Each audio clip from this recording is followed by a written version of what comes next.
మనోజ్ కూడా జాయిన్ అవుతున్నారు.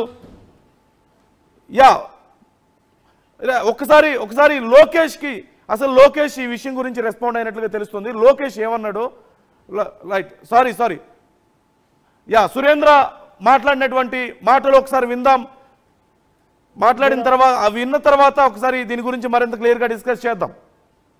మా పిన్ని నన్ను పిలిచింది, అరే ఇట్లా బాబాయ్కి ఫోన్ చేసినారు, పాప కాలేజీకి వెళ్ళలేదంట, కానీ కాలేజీకి అయితే వెళ్ళింది అంటే నేను వెంటనే ఇంతకుముందు వేరే అబ్బాయి లోకేష్ అనే అబ్బాయి మా చెల్లెల్ని ట్రాప్ చేస్తూ ఉండేవాడు. So already 2 to 3 times warning కూడా ఇవ్వడం జరిగింది. ఇచ్చిన తర్వాత ఏంటంటే ఇప్పుడు అమ్మాయి విషయం వాళ్ళు ఏమంటారంటే వాళ్ళ పేరెంట్స్ అయినా మీ అమ్మాయి రాకుండా మా అబ్బాయి వెళ్ళాడా అనే ఉద్దేశంతో మాట్లాడుతుంటారు. అవును, అందుకనేసి ఏం చేశాను అంటే ఆ అబ్బాయికి నేను మర్యాదగా మాటలతోనే చెప్పుకుంటూ వచ్చాను. ఏ రోజు కొట్టను కూడా కొట్టలేదు. నా చెల్లెల్ని నేనే కొట్టుకుంటూ నేను చెప్పుకుంటూ వచ్చేసాను చాలా వరకు.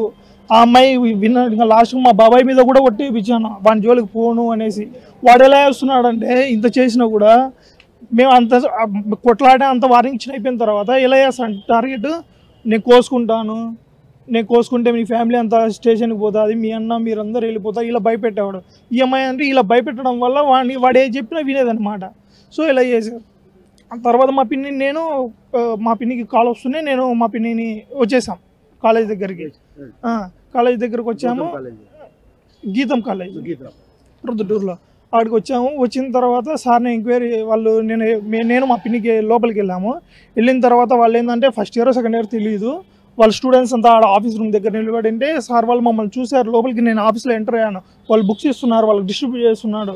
నేను చూసాను, కొద్దిసేపు చూసా. అంటే పేరెంట్స్ వచ్చారు అంటే ఎందుకు వచ్చి వాళ్ళకి తెలుసు, మిస్ అయింటేనే కదా వచ్చాము. అప్పుడు ఏం చేయాలి, వాళ్ళని పంపించేసి మాట్లాడాలి.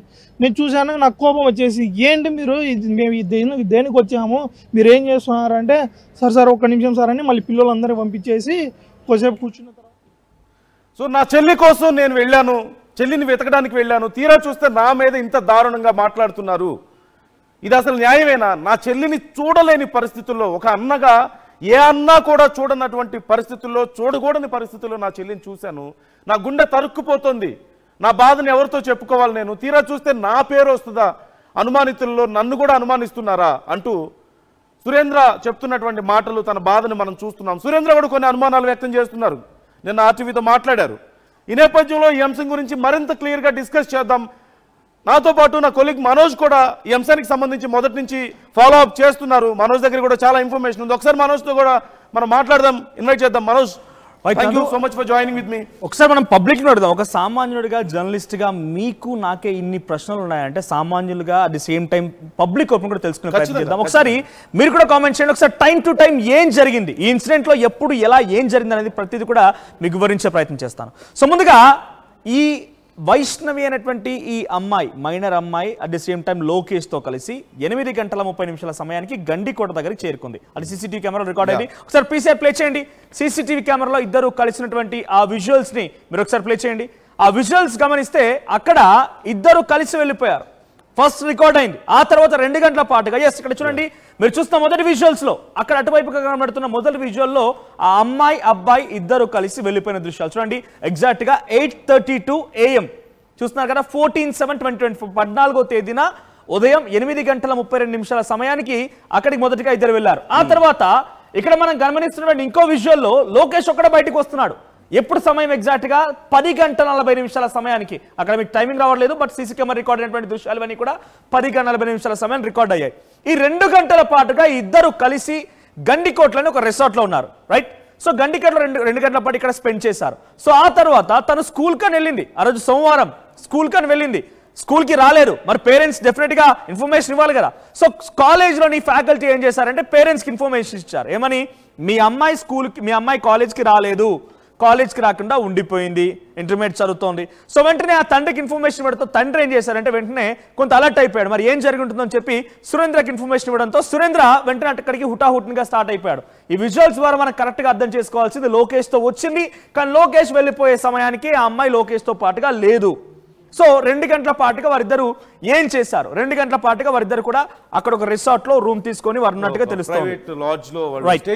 స్టే చేశారు. సో నందు అట్ ది సేమ్ టైం ఇంకోటి ఏం జరిగిందంటే ఇక్కడ బిట్వీన్ ఆ పేరెంట్స్ చెప్పిన ఇన్ఫర్మేషన్ తోని అన్నగా చెప్పబడుతున్న సురేంద్ర ఇప్పుడు ఏం చేశారంటే కాలేజ్ వరకు వెళ్ళాడు.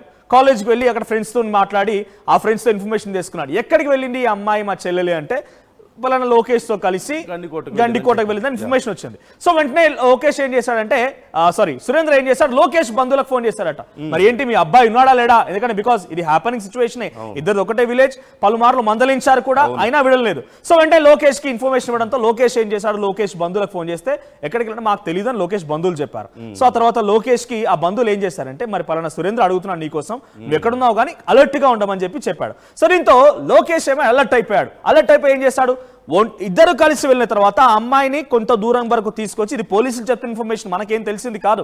సో పోలీసులు ఏం చెప్తున్నారు, రంగనాథ స్వామి ఆలయం ముఖద్వారం దగ్గర ఆ అమ్మాయిని వదిలేసి లోకేష్ ఒక్కడే బయటకు వచ్చేసాడు. రోడ్డు పైన లోకేష్ విజువల్ కనిపించింది మనకి. సో అమ్మాయి కూడా ఎగ్జాక్ట్ గా 11 గంటల సమయానికి, మనకున్న 2 విజువల్సే కానీ పోలీసుల ఇన్ఫర్మేషన్ ప్రకారంగా పోలీసుల ప్రెస్ మీట్ లో వాళ్ళు చెప్పిన ఇంకో ఇన్ఫర్మేషన్ ఏంటంటే 11 గంటల సమయానికి ఆ అమ్మాయి బ్యాగ్ వేసుకొని ఒంటరిగా కనిపించింది. అంటే అంతవరకు లాస్ట్ ఇక అమ్మాయి విజువల్ లాస్ట్ ఇక నంది ఇక్కడ చాలా ఇంట్రెస్టింగ్ గా కనిపించింది బ్యాగ్ తో.